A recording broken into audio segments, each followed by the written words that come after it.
नमस्कार, सुप्रभात राजस्थान। आप देख रहे हैं न्यूज 18 राजस्थान। मैं हूं आपके साथ आयुषी गुप्ता। गुड मॉर्निंग, नमस्कार। मैं हूं आपके साथ मनोराज सक्सेना। अगले आधे घंटे तमाम वो खबरें आपको दिखाने वाले हैं जिन पर रहेगी आज दिन भर हमारी नजर और बनेंगी वही हेडलाइंस यानी सुर्खियां।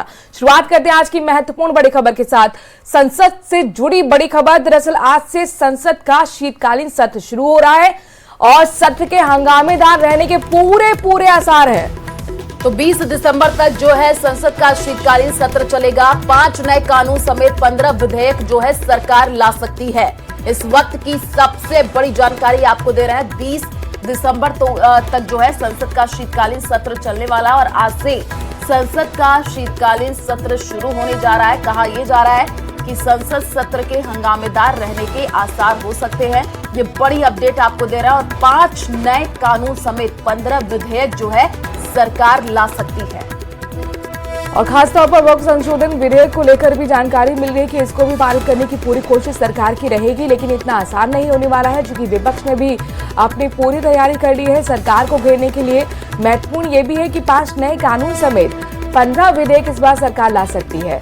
तो यहाँ सरकार की भी पूरी तैयारी, पूरा होमवर्क, किस तरह से विपक्ष के सवालों का जवाब देना है। तो विपक्ष कई मुद्दों के साथ संसद में हंगामा कर सकता है।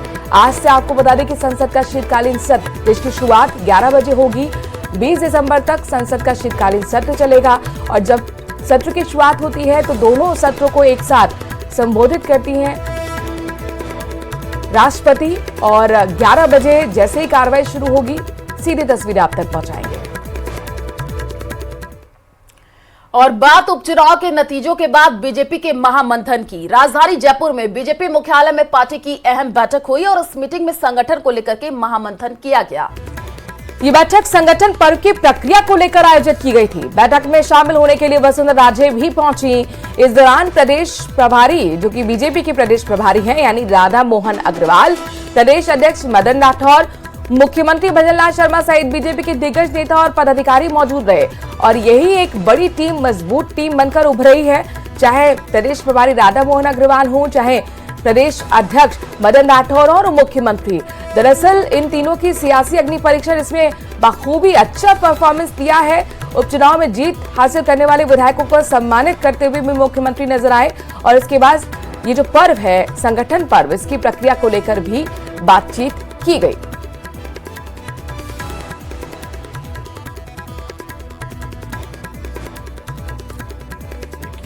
अभी संगठन पर्व प्रारंभ हो चुका है और अभी तक हमारा बूथ लेवल शक्ति केंद्र तक का काम अभी चल रहा है। अभी आगे आने वाले दिनों में मंडल, फिर जिले और फिर प्रदेश का, इस तरीके से ये पूरा अभियान है। सभी पदाधिकारियों को अलग अलग जिलों की जिम्मेदारी दी गई है। भारतीय जनता पार्टी एक लोकतांत्रिक पार्टी है और इस लोकतांत्रिक पार्टी की 6 साल से हर बार सदस्यता होती है और सदस्यता में से सक्रिय सदस्य बनते हैं। सक्रिय सदस्य बनने के लिए 100 सदस्य उसको बनाना है खुद को और पार्टी के साथ निरंतर काम करते रहना। उसके आधार पे पार्टी की जो सक्रिय सदस्यता समिति है उसको वेरीफाई करके सक्रिय सदस्य बनाती है। और अब आज जगमोहन मीणा के हार के बाद लगातार हो रही बयानबाजी पर किरोड़ी लाल मीणा ने सोशल मीडिया पर पोस्ट कर दिया है। किरोड़ी लाल मीणा ने लिखा, दौसा उपचुनाव में आए परिणामों पर कुछ असामाजिक लोग संकुचित मानसिकता से ग्रस्त होकर सोशल मीडिया पर अनर्गल प्रलाप कर रहे हैं। मेरा सभी कार्यकर्ताओं, समर्थकों व शुभ चिंतकों से आग्रह है कि वे समाज के किसी भी वर्ग या व्यक्ति से संबद्ध अनावश्यक टिप्पणी नहीं करें, सामाजिक सौहार्द बनाए रखें।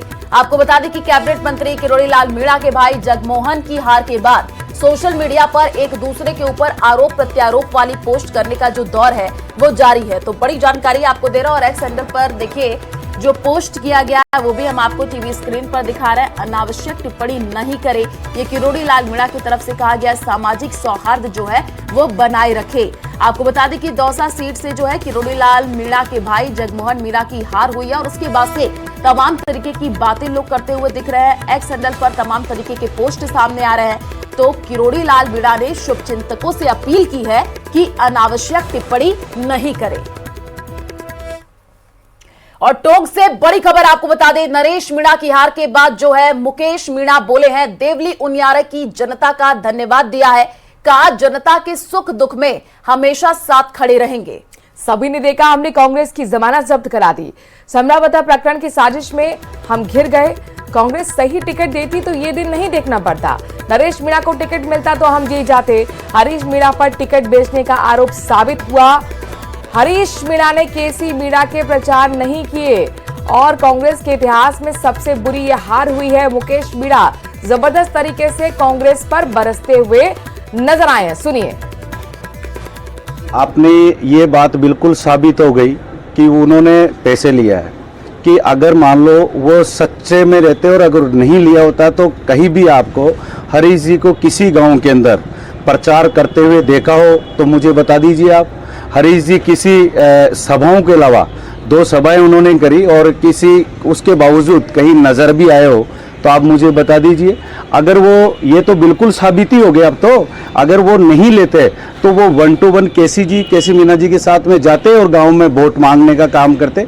बाकी जो चीज, जो एरिकेशन उनके ऊपर लगा, वो एरिकेशन लगा तो उसके कारण वो गए नहीं और उसका नतीजा और ये सब आपने देख लिया कि कांग्रेस कहाँ पे जो अपनी जमानत भी जब्त नहीं कर।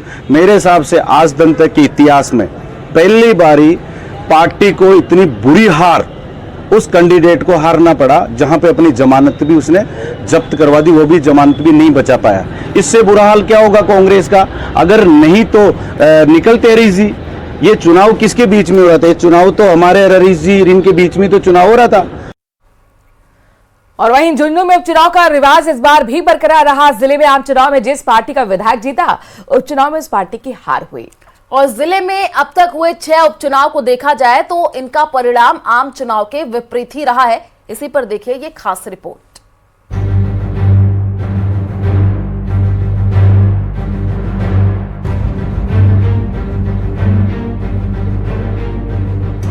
चार दशक का रिवाज कायम। जिले में अब तक 6 उपचुनाव। ओला परिवार से जुड़ा एक मिथक। एमएलए के एमपी बनने पर 4 उपचुनाव। झुंझुनू जिले में पिछले 28 साल के दौरान 4 विधायकों के सांसद बनने पर उपचुनाव हुए हैं, तो 2 उपचुनाव विधायकों के निधन के कारण हुए। आपको बता दें कि अब तक झुंझुनू, सूरजगढ़, मंडावा, खेतड़ी सीट पर उपचुनाव हुए हैं। इनमें शीशराम ओला के सांसद बनने पर झुंझुनू, संतोष अहलावत के सांसद बनने पर सूरजगढ़ और नरेंद्र कुमार खीचड़ के सांसद चुने जाने पर मंडावा में उपचुनाव हुए। वहीं इस बार ब्रजेंद्र ओला के सांसद बनने पर झुंझुनू सीट पर उपचुनाव हुआ। झुंझुनू से 1993 में शीशराम ओला कांग्रेस से विधायक चुने गए। 1996 में लोकसभा चुनाव में शीशराम ओला कांग्रेस से सांसद बने थे। 1996 के उपचुनाव में कांग्रेस ने ब्रजेंद्र ओला को टिकट दिया और ब्रजेंद्र ओला उपचुनाव हार गए। ब्रजेंद्र ओला के सांसद बनने पर झुंझुनू सीट पर भी इस बार उपचुनाव हुआ। कांग्रेस ने ब्रजेंद्र ओला के बेटे अमित ओला को टिकट दिया, लेकिन अमित ओला भी चुनाव हार गए। जो ट्रेंड पिछले उपचुनाव का रहा वही इस चुनाव में दिखा। आम चुनाव में जिस पार्टी का विधायक जीता, उपचुनाव में उस पार्टी की हार हुई। यह एक तरह से ट्रेंड लगता है। ब्रजेंद्र ओला के विधानसभा क्षेत्र झुंझुनू से उपचुनाव हुए तो उसमें भारतीय जनता पार्टी के राजेंद्र भामू जीते। विधानसभा क्षेत्र में उपचुनाव हुए। शीशराम ओला जब सांसद बने तो उपचुनाव हुआ और वहां कांग्रेस का कैंडिडेट हारा। झुंझुनू जिले में 2 विधानसभा सीटों पर विधायकों के निधन के बाद उपचुनाव हुआ। मसलन आम चुनाव में जीती पार्टी उपचुनाव में अपनी सीट बरकरार नहीं रख पाई। खेतड़ी में 1988 में उपचुनाव में कांग्रेस के डॉक्टर जितेंद्र सिंह विधायक चुने गए थे। वहीं 1980 के विधानसभा चुनाव में मंडावा से जनता पार्टी के लच्छू राम विधायक बने थे। उनके निधन के बाद 1982 में हुए उपचुनाव में कांग्रेस के राम नारायण चौधरी जीते थे। जैसे खेतड़ी में माला राम जी विधायक थे, उनकी मृत्यु के बाद जब उपचुनाव हुआ तो डॉक्टर जितेंद्र सिंह विधायक बने। जो चुनाव परिणाम फिलहाल झुंझुनू में आए वो अप्रत्याशित नहीं है, वो केवल वो जो ट्रेंड चला आ रहा है उसकी पुनरावृत्ति मात्र है। झुंझुनू में इस बार भी उपचुनाव का रिवाज कायम रहा। वहीं ओला परिवार के नाम एक और मिथक जुड़ गया। कांग्रेस के कद्दावर नेता रहे शीशराम ओला के सांसद बनने के बाद 1996 में हुए उपचुनाव में कांग्रेस पार्टी ने उनके पुत्र और सांसद बृजेंद्र ओला को प्रत्याशी बनाया। उस चुनाव में बृजेंद्र ओला की हार हुई थी। अलबत्ता अब इस उपचुनाव में ओला के पुत्र अमित ओला की भी हार हुई है। झुंझुनू से कृष्ण सिंह शेखावत की रिपोर्ट। और राजसमंद से बड़ी खबर सामने आ रही है। निर्माण विभाग के स्टोर में आग लगने की घटना सामने आई है। मंदिर मंडल कार्यालय के निर्माण विभाग में ये आग लगी है। सूचना के बाद मौके पर फायर ब्रिगेड पहुंची। कड़ी मशक्कत के बाद आग पर काबू पा लिया गया। तस्वीरें भी आपके सामने, जहां पर देखिए किस तरीके से भयानक आग लगी हुई है। निर्माण विभाग का स्टोर, जहां पर अग्निकांड देखने को मिला। मंदिर मंडल कार्यालय के निर्माण विभाग में भी आग लग गई। सूचना के बाद फायर ब्रिगेड की टीम पहुंची और कई घंटों की मशक्कत के बाद आग पर काबू पाया गया है। तो ये तस्वीर मंदिर मंडल कार्यालय के निर्माण विभाग में आग लगने की घटना सामने आई। जैसे ही आग लगी तो अफरा तफरी का माहौल भी देखने को मिला। तस्वीरें आप देख पा रहे हैं। दमकल की गाड़ी मौके पर पहुंची, आग पर काबू पाने का प्रयास किया गया। राजसमंद से ये बड़ी जानकारी। तस्वीर देखिए, आग की लपटें जो है तेज होती हुई दिखी है। उसके बाद से आसपास के लोग भी वहां पर पहुंचे। कड़ी मशक्कत के बाद आग पर काबू पा लिया गया।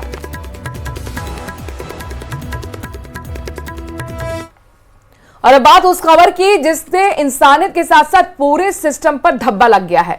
ये खबर झुंझुनू से है। यहां पर एक युवक के साथ मौत की आंख मिचौली खेली गई और जब वो भी कम पड़ गया तो मान्यताओं के विपरीत दाह संस्कार करा दिया गया। देखिए इस रिपोर्ट में बिरबल की चिता, जिंदगी, मौत और लापरवाही की पूरी कहानी।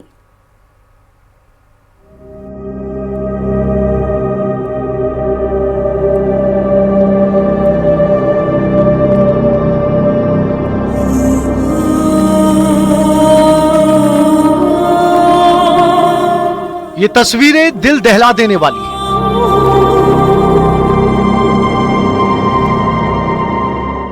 रात के समय अंतिम संस्कार करने के लिए मजबूर किया जा रहा है।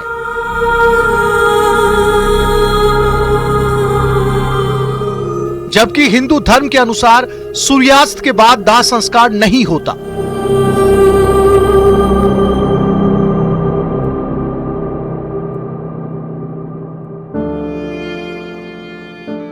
लेकिन पुलिस ने इंतजार करने का भी मौका नहीं दिया और रात में ही अंतिम संस्कार करवा दिया।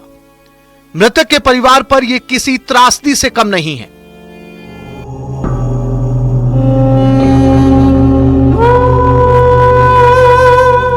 यह अंतिम संस्कार 22 साल के बीरबल जोधपुरिया का हो रहा है, जो झुंझुनू शहर का निवासी था। 10 महीने पहले घर से लापता हो गया। उसकी गुमशुदगी की रिपोर्ट कोतवाली पुलिस में दर्ज करवाई गई। जब बगड़ पुलिस को बीरबल लावारिस हालत में मिला तो उन्होंने उसकी पहचान की बजाय उसे एक मानसिक स्वास्थ्य केंद्र में भेज दिया। उसकी स्थिति पर कोई गंभीर प्रयास नहीं किया गया और जब बीरबल की तबीयत बिगड़ी तो उसे बीडी के अस्पताल भेजा गया।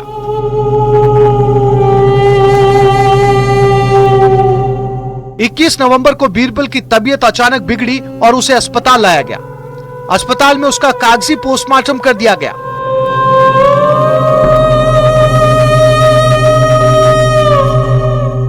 और उसके दाह संस्कार की तैयारी भी शुरू कर दी गई। लेकिन जब उसकी बॉडी में हलचल हुई तो उसे वापस अस्पताल लाया गया। फिर जयपुर जाते वक्त उसकी मौत हो गई। मृत्यु के बाद बीरबल के परिजनों को जबरदस्ती रात के समय अंतिम संस्कार करने के लिए मजबूर किया गया। हमको धमका कर ये काम कर रहे। देखो हम गरीब आदमी सब बोले इसके आप चलाओ। बस सुबह हमारे पूरे परिवार के वो आएंगे तो हम सुबह वो करेंगे। बोले हाथ खोलो उनको। अभी दाग दो हाथी पर वो क्या नाम का शेर साहब है, कौन अभी गाड़ी खड़ी थी, वो भी गरीब आदमी सब।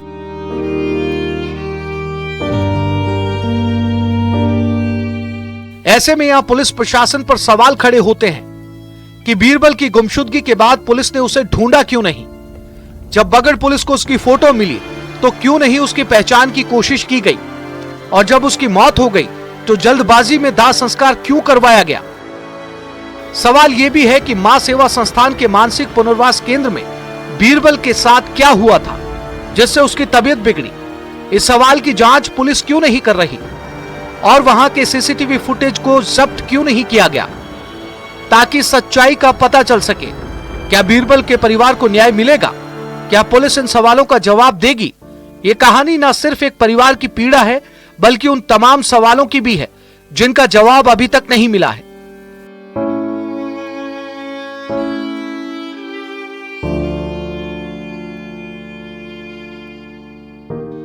ये मामला अब भी अधूरा है, लेकिन क्या सच्चाई कभी सामने आएगी? ये केवल समय ही बताएगा। फिलहाल बीरबल की मौत अब एक रहस्य बनकर रह गई है।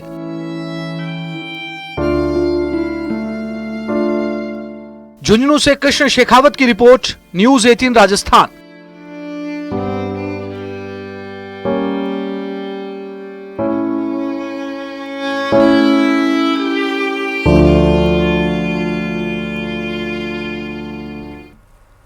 और कोटा से बड़ी खबर आपको बता दें, कोतड़ी छावनी रोड पर चाकूबाजी की घटना सामने आई है। वाहन चालकों ने एक दूसरे को चाकू से मारा है। चाकूबाजी में 2 घायलों को अस्पताल भी पहुंचाया गया। रॉन्ग साइड आने की बात पर दरअसल विवाद हुआ। गुमानपुरा थाना पुलिस पूरे मामले की जांच में जुटी हुई है। कोटा से बड़ी खबर, जहां पर एक बार फिर चाकूबाजी की घटना से कोचिंग नगरी दहल उठी। कोटड़ी छावनी रोड जहां पर चाकूबाजी की घटना हुई है, वाहन चालकों ने एक दूसरे को चाकू मारे हैं। बताया जा रहा है कि 2 लोग इसमें घायल भी हुए हैं। दरअसल ये जो पूरा मामला रॉन्ग साइड आने के बात पर विवाद के चलते हुआ है। जयपुर पुलिस के हेड कांस्टेबल दिनेश शर्मा ने अपनी सक्रियता से होटल के कमरे से सुसाइड करने जा रहे शख्स की जान बचाकर अनूठा उदाहरण पेश किया है। और इस शख्स ने सुसाइड करने से पहले फेसबुक लाइव किया था और पोस्ट वायरल होते ही दिनेश की नजर उस पर पड़ गई और उसने शख्स को बचा लिया। पूरा मामला क्या है, समझिए इस रिपोर्ट में।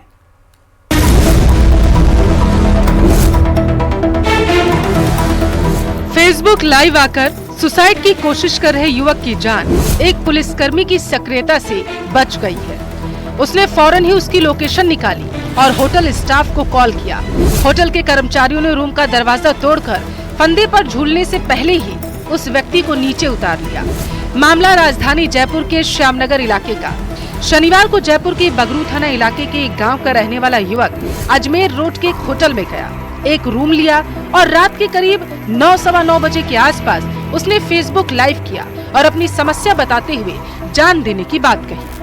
इसी बीच जयपुर पुलिस कमिश्नरेट के ही पश्चिम जिले में साइबर सेल के हेड कांस्टेबल दिनेश कुमार शर्मा को उनके परिचितों से युवक के सुसाइड के लिए फेसबुक वीडियो लाइव की सूचना मिली, जिसके बाद हेड कांस्टेबल दिनेश शर्मा की मुस्तैदी और सूझबूझ वाले क्विक एक्शन की वजह से युवक की लोकेशन को ट्रेस किया जा सका और उसकी जान बचाने में कामयाबी मिली।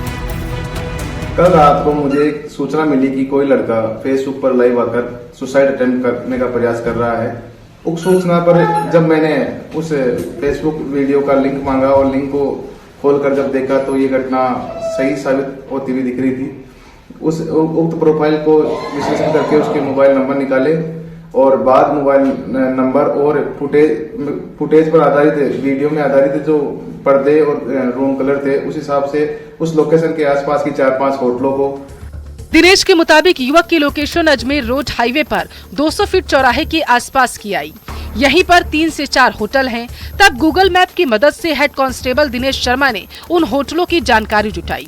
फिर उन होटलों में फोन कर रूम बुकिंग की जानकारी ली गई। महज 8 से 10 मिनट के अंदर हेड कांस्टेबल दिनेश ने 4 से 5 होटलों में तत्काल फोन किए।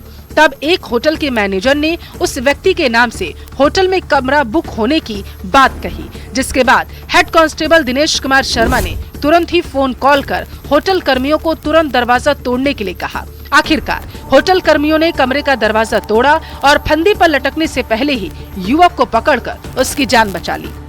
मैंने सिलेक्ट किया गूगल मैप पर अटैच नंबरों पर कॉल करके मैंने उस लड़के के संबंध में सूचना चाहिए। एक होटल वाले ने मेरे को बताया कि हाँ इस नाम का लड़का मेरे यहाँ रुका हुआ है। उक्त सूचना पर मैंने जब उनको बताया कि ये लड़का लाइव फेसबुक पर सुसाइड अटेम्प्ट कर रहा है, आप तुरंत जाकर उसका गेट खुलवाए। क्योंकि दूसरे फोन में मैं वो वीडियो लाइव देख रहा था, तो जैसे ही होटल वालों ने कमरे का गेट या घंटी बजाई, घंटी बजाते ही वो लड़का उठ के फंदे पे लटकने की कोशिश करने लगा। मैंने दूसरे फोन से होटल स्टाफ को बताया कि आप जल्द से जल्द ये गेट तोड़िए, नहीं तो ये छोरा 2 से 5 सेकंड में लटक जाएगा। ये पूरा वाकया सुनकर होटल स्टाफ ने तुरंत ही गेट तोड़ा और उसको। इसके बाद युवक को अस्पताल लाया गया और उसके परिजनों को मामले की जानकारी दी गई। फिलहाल युवक की स्थिति स्थिर है। जयपुर से विष्णु शर्मा की रिपोर्ट। बाइक पर अमूमन आपने 1 से 2 लोगों को बैठा जो है वो देखा होगा, या ज्यादा से ज्यादा 3 लोगों को। लेकिन जोधपुर से आई एक तस्वीर आपको हैरान कर देगी, क्योंकि यहां बाइक पर 2-3 नहीं बल्कि 8 सवारियां हैं। चौंकिए मत, ये रिपोर्ट देखिए।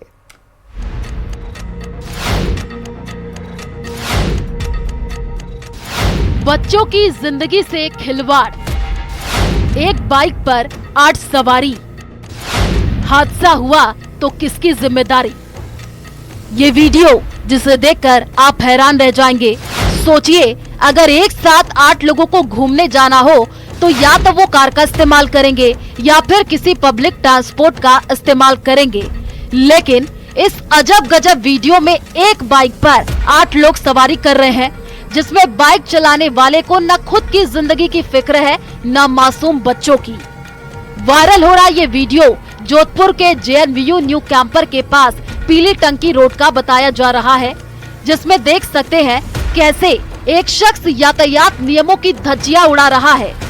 बाइक सवार व्यक्ति मस्ती मजाक में इस तरह बच्चों को टंगाकर उनके जिंदगी को खतरे में डालकर लेकर जा रहा है। अगर जरा सी भी चूक हुई तो बड़ा हादसा हो सकता है। न्यूज़ 18 के लिए चंद्रशेखर की रिपोर्ट।